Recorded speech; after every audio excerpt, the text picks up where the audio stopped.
saudara, Ziki pernah menyatakan, jangan pernah membaca kerana ingin dianggap pintar. Bacalah kerana kamu mahu membaca dan dengan sendirinya kamu akan menjadi pintar. Kita orang Malaysia yang kasihkan negara ini mesti bangunkan negara ini. Itulah kata-kata Tun Hussein Onn yang perlu rakyat Malaysia ingat dan pegang sebagai satu amanah kepada generasi baru untuk memastikan Malaysia terus maju dan berjaya. Assalamualaikum dan salam sejahtera. Salam pembuka bicara, salam berbahagia, salam resensi buku penuh berilmu. Saya Muhammad Luqman Hakim bin Muhammad Zakaria, berumur 11 tahun, bersekolah di SK Bukit Dinding, Tirantut, Pahang. Hari ini saya ingin membuat resensi sebuah buku yang sangat istimewa untuk dikongsikan dengan para penonton semua. Buku ini adalah sebuah karya bentuk biografi yang ditulis dan disusun oleh S. Hashim Ahmad. Buku yang saya maksudkan ini berjudul Hussein Onn, Pejuang Maruah Bangsa. Para penonton kenal Tun Hussein Onn? Tun Hussein Onn adalah Perdana Menteri ketiga Malaysia.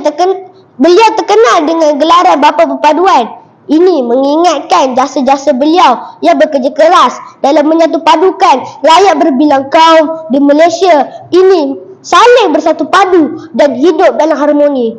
Buku ini diterbitkan oleh Majlis Buku Kebangsaan Malaysia MBKM dengan kerjasama GIG Teknologi Holdings Sidang Berhad dan Just Out. Nombor ISBN buku ini 9783833011611. Nombor panggilan 921 SHE.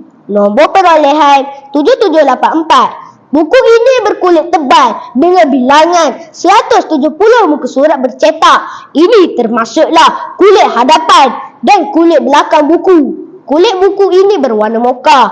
Kulit hadapan buku memaparkan wajah tokoh yang dibicarakan, iaitu Tun Hussein Onn. Buku ini setebal 2.40 cm. Pihak MBKM menggunakan kualiti kertas yang tinggi untuk mencetak buku ini. Setiap muka surat dicetak dengan kualiti kertas yang tebal dan berpermukaan licin. Di dalam buku ini tiada dinyatakan tarikh buku dicetak. Walau bagaimanapun, buku ini diterima oleh pihak sekolah pada 28 November 2007. Bagi memudahkan kita memahami kandungan buku ini, penulis telah memberikan tajuk khusus yang terbahagi kepada 16 bab. Bab-bab tersebut berkisar kisah peribadi beliau dan keluarga beliau seperti yang diceritakan di dalam bab 4 dengan tajuk Sayang Keluarga.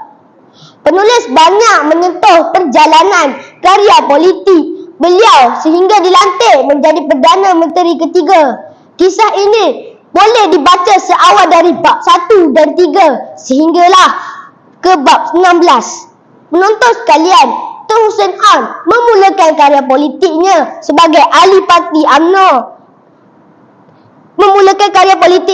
Ahli Parti Kebangsaan Melayu Bersatu, ringkasnya UMNO, sehinggalah beliau dilantik sebagai Perdana Menteri Malaysia yang ketiga.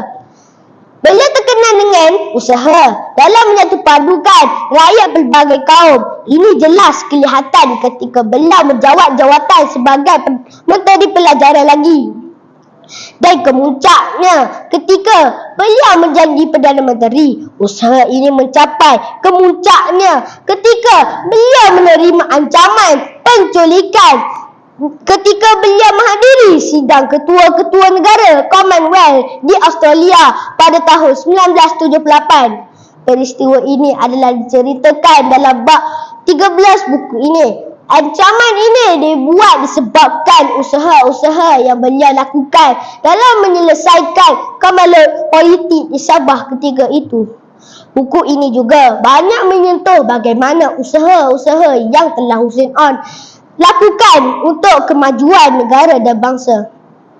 Ketokohan beliau sebagai penjuang maruah bangsa ini sangat jelas diceritakan pada bab 6. Bagaimana beliau menyelesaikan krisis beras yang dihadapi pada tahun 1973. Ketika itu, Thailand yang merupakan pengimport beras ke Malaysia menghadapi masalah kepimpinan negara.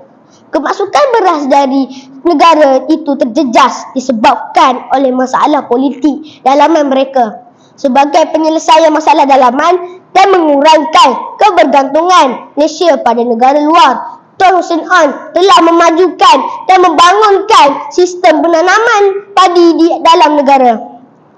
Para penonton, kita juga boleh nampak betapa Tun Hussein Onn ini merupakan pejuang maruah bangsa ketika beliau menyelesaikan krisis penerbangan dengan Singapura. Beliau bertegas dalam mempertahankan hak sistem penerbangan Malaysia MAS dengan tidak membenarkan penerbangan antarabangsa Singapura SIA mempunyai hak penerbangan dari Singapura ke Kuching dan Kota Kinabalu. Sebenarnya, banyak lagi peristiwa-peristiwa yang mencabar yang dihadapi oleh beliau yang boleh menggugat keamanan dan maruah negara jika ia tidak ditangani dengan tegas. Sebagai rakyat Malaysia yang masih muda, peristiwa-peristiwa yang dikongsikan di dalam buku ini sangat memberi pengajaran dan ilmu kepada saya. Untuk menjadi seorang pemimpin yang berjaya dan diingati itu bukanlah mudah. Kita perlu menjadi insan yang mempunyai semangat kuat dan bijak serta berpengetahuan luas untuk menghadapi apa juga rintangan yang dihadapi. Para penonton, pemimpin yang ulang itu tidak boleh mudah berputus asa. Kita juga perlu berani mempertahankan hak kita dan tidak mudah beralah dalam perjuangan demi maruah bangsa dan negara. Tanggungjawab mempertahankan maruah negara itu adalah tanggungjawab semua rakyat. Sebagai rakyat yang cintakan keamanan dan keharmonian hidup dalam negara yang berbilang kaum, kita perlu saling bekerjasama menjaga maruah bangsa dan negara. Sebelum saya berundur diri, ingatlah kata-kata beliau ini. Kita tidak akan capai tahap ekonomi yang lebih baik sekiranya politik kita tidak stabil dan teguh. Jika sekiranya kedudukan politik dan ekonomi tidak kukuh, maka tidak syak lagi perpaduan kaum akan terjejas dan seterusnya menggugat keselamatan dalam negeri. Sekian, Assalamualaikum warahmatullahi wabarakatuh.